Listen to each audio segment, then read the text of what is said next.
สบายดีมื่อนี้มาพบกับพระศรีโหบุญมีสิประเสริฐเส้นเก่าเส้นเคยเนาะพระศรีโหมาอยู่หอคอยน้องสะโอ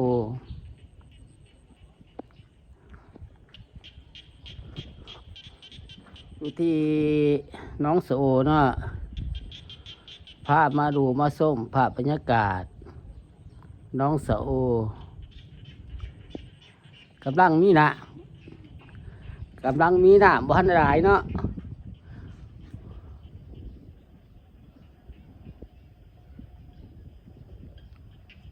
เวลาวันอังคารเวลา4 โมงปลายวันอังคารวันที่7 2026เวลา4 โมงปลายเนาะได้มา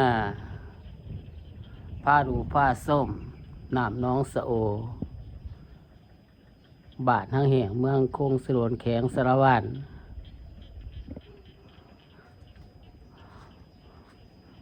มาถ่ายฝากบรรยากาศน้ำน้องสะโอ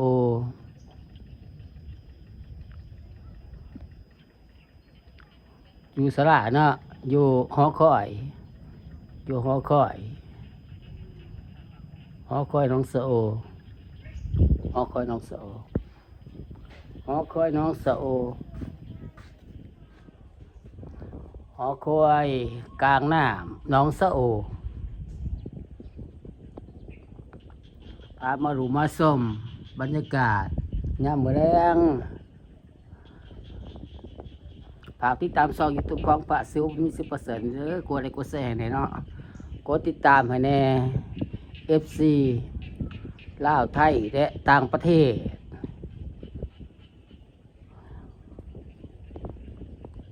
พระศรีโหอยู่หอคอยกลางน้ำเนาะหอคอยกลางน้ำน้องสะโอหอคอยกลางน้ำน้องสะโอ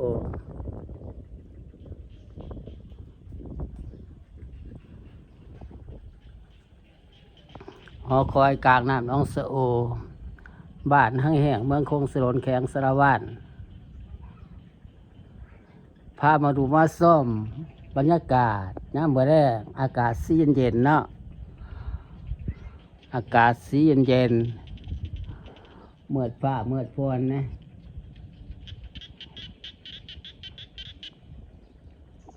มาดูมาส้มกันเด้อกดไลค์กดแชร์แน่กดติดตามให้เนาะช่อง YouTube ของพระศรีโหมี10%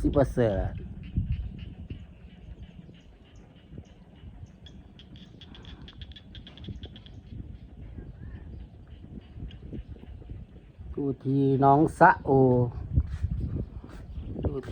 อบ้านทั้งแห่งเมืองคงสรวนแข็งสารวัตร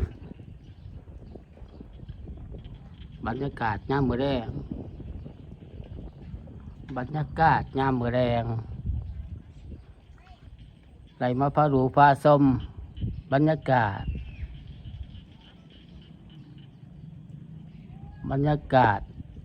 หอคอยน้องสะโอบ้านทั้งแห่งเมืองคงสรวนแข็งสารวันพามาดูมาส้มบรรยากาศ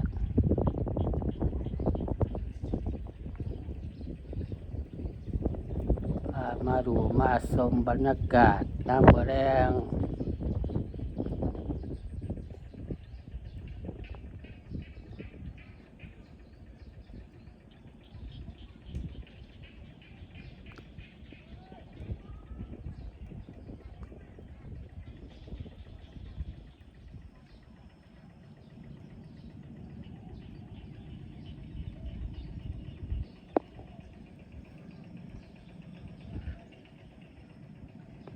พามาดูมาชมบรรยากาศน้ำมื้อแลงพาดูพาชมพาเที่ยวบรรยากาศยามมื้อแลง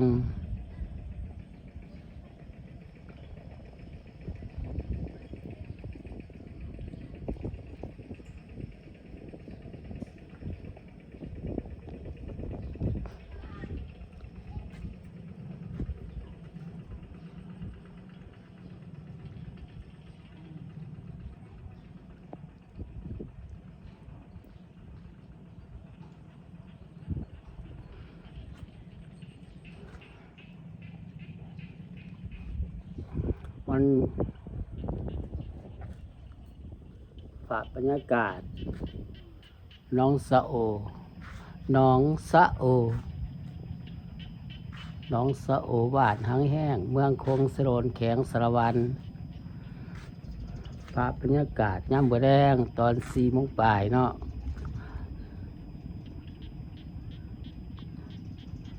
ไหลพามาดูมาส้มบิวธรรมศาสตร์น้องสะโอ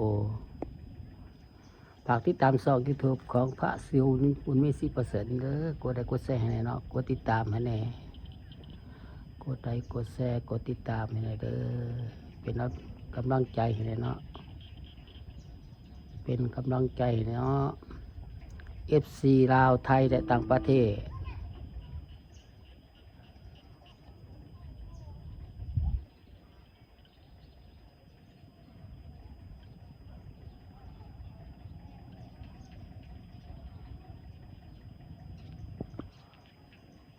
ภาพบรรยากาศสวยๆเนาะมาให้เบิ่งเนาะมาให้รวยส้มภาพบรรยากาศสวยๆงามๆอยู่ที่หอคอยน้องสะโอหอคอยน้องสะโอบ้านทั้งแห่งเมืองคงสโรนแข็งสารวันบรรยากาศย่ำบัวแดงตอน4 โมงปลายเนาะตอน4 โมงปลายตอน4 โมงปลาย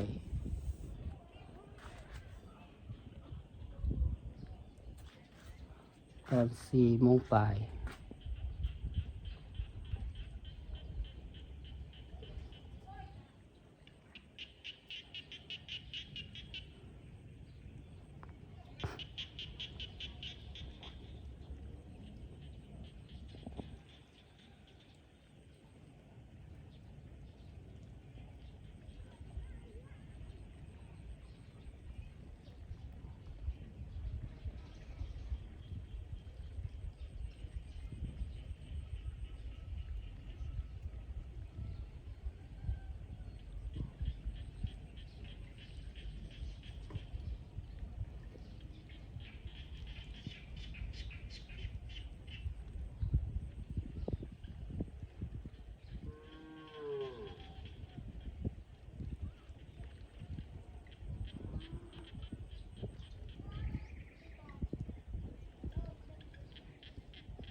คลิปนี้ข้าพเจ้าก็ลาไปก่อนบ๊ายบาย